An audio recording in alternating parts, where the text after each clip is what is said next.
प्रीत न कीजिए पंछी जैसी, पेड़ जो सूखे उड़ जाए। प्रीत कीजिए राधा जैसी, जो सिर्फ कान्हा में लीन हो जाए। हेलो दोस्तों, स्वागत है आपका फिर से हमारे चैनल ज्ञान प्लस पर। कृष्ण और राधा का प्रेम अपने आप में एक मिसाल है।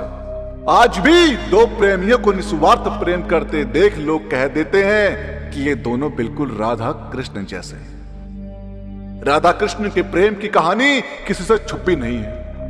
उनके अमर प्रेम का उदाहरण आज भी लोग देते हैं। कृष्ण की राधा के साथ लीलाएं और राधा की कृष्ण के लिए दीवानगी का एहसास सभी को है। शायद इसी प्रेम के कारण राधा का नाम कृष्ण से पहले लिया जाता है। लेकिन इसके बावजूद श्री कृष्ण ने राधा से शादी नहीं की। पर क्या आप इसकी वजह जानते हैं? क्या सच में उनकी शादी नहीं हुई? क्या राधा सिर्फ कृष्ण की दीवानी बनके रह गई? यह सोचने वाली बात तो है। तो दोस्तों, मेरी रिक्वेस्ट है आपसे कि इस वीडियो को बिना एक सेकंड के लिए भी स्किप करे बिना लास्ट तक देखिएगा। मैं दावा करता हूं कि अगर आपने इस वीडियो को पूरा देखा तो आज के बाद आपके मन में राधा कृष्ण के प्रेम और उनकी शादी के बारे में आपके मन में एक भी सवाल नहीं रहेगा। दोस्तों, पुराणों में वजह का उल्लेख तो दिया गया है, मगर इसके अलग अलग कारण बताए गए हैं। आज हम आपको उन कारणों से अवगत कराना चाहते हैं। पौराणिक कथाओं के अनुसार कृष्ण एक बहुत कुशल कूटनीतिज्ञ थे, लेकिन राधा तो वो दीवानी थी जिसे सिर्फ प्रेम ही समझ आता था। माना जाता है कि इनकी प्रेम कहानी बचपन में ही शुरू हो गई थी। यूं तो राधा कृष्ण से उम्र में बड़ी थी, लेकिन फिर भी उनके मन में कृष्ण के लिए प्रेम भाव जाग उठा। ये तो सब जानते हैं कि श्री कृष्ण विष्णु जी के अवतार हैं, मगर राधा को लक्ष्मी जी का स्वरूप माना गया है और वह हर अवतार में उनकी पत्नी बनकर धरती पर अवतरित होंगी। इस बात का उन्होंने प्रण लिया था। इसी कारण यह तय था कि विष्णु जी हर अवतार में लक्ष्मी जी से ही विवाह करेंगे। श्री कृष्ण लीला का वर्णन करने वाली गर्ग मुनि की रचना गर्ग संहिता की माने तो श्री कृष्ण जब बचपन में नंद बाबा की गोद में खेल रहे थे, तभी उन्हें एक अद्भुत शक्ति का आभास हुआ, जो और कोई नहीं राधा थी। वो तुरंत ही बाल अवस्था छोड़कर यौवन अवस्था में आ गए। इसी समय ब्रह्मदेव ने राधा कृष्ण का विवाह कर दिया और उसके बाद सब सामान्य हो गया। विवाह के बाद ब्रह्मदेव और लक्ष्मी स्वरूप राधा जी दोनों अंतर ध्यान हो गए और श्री कृष्ण वापस बाल अवस्था में लौट गए। दूसरे उल्लेख में एक तरफ राधा से विवाह के लिए कृष्ण का आग्रह था और दूसरी तरफ यशोदा और नंद की वश मर्यादा। यशोदा कृष्ण को समझाती है कि राधा तुमसे उम्र में बड़ी है, एक छोटे ग्वाला की पुत्री है और साथ ही साथ राधा का विवाह कंस की सेना के एक सैनिक से तय हो चुका है, तो श्री कृष्ण राधा से विवाह की जिद छोड़ दें। माता यशोदा के समझाने पर भी जब श्री कृष्ण हट करते हैं तो वे अपनी चिंता नंद बाबा को जताती हैं। नंद अपने पुत्र को लेकर गर्ग आचार्य और संदीपनी ऋषि के आश्रम में जाते हैं, जहां संदीपनी ऋषि कृष्ण को समझाते हैं कि उनका जन्म धर्म की रक्षा के लिए हुआ है और वो अपने लक्ष्य से ना भटके। अपने गुरु की बात सुनकर कृष्ण ने विनम्रता से कहा कि उनका मन गांव, गायों, ग्वालों और जंगल में ही लगता है और वो वहीं रहना चाहते हैं। कृष्ण के मुख से यह बात सुनकर गर्ग आचार्य ने विचार किया कि समय आ गया है श्री कृष्ण को उनके जन्म की सच्चाई बताई जाए।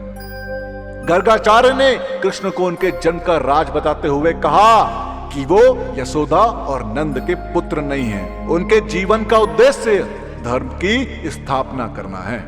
साथ ही साथ नारद मुनि की भविष्यवाणी के अनुसार उस महामानव की आने की जन्म तारीख और समय तय है और वो श्री कृष्ण के सारे गुण से मेल खाते हैं। यह सुनते ही वो चुपचाप उठे और धीमे कदमों से गोवर्धन पर्वत की ओर चल पड़े। पर्वत की सबसे ऊंची चोटी पर पहुंचकर वो आकाश में डूबते सूर्य की ओर देखते रहे। काफी घंटे बीतने के बाद जब वो नीचे उतरकर आए तो पूरी तरह से बदल चुके थे। लोग उनको एक नए तरीके से देख रहे थे और उनके चरणों में गिरकर अपना नमन प्रदान कर रहे थे। अपने गांव वालों के प्रेम का सम्मान करते हुए और अपने जीवन कार्य की ओर प्रस्थान करने से पहले एक आखिरी बार उन्होंने भव्य रासलीला का आयोजन किया, जहां उन्होंने खूब रास रचाया, नाचे गाए और राधा को अपनी कमर से बांसुरी निकाल के देते हुए बोले कि ये बांसुरी अब तुम्हारी हुई, आज के बाद मैं कभी बांसुरी नहीं बजाऊंगा। राधा समझ गई थी कि कृष्ण हमेशा के लिए धर्म के पथ पर निकल चुके हैं। राधा ने बांसुरी ली और गले लगा के कृष्ण को विदा कर दिया। उसके बाद कृष्ण द्वारका से कभी लौटे ही नहीं। राधा और कृष्ण इसीलिए शादी नहीं कर पाए। एक और पौराणिक मान्यता यह भी है कि राधा और रुक्मणी एक ही थी।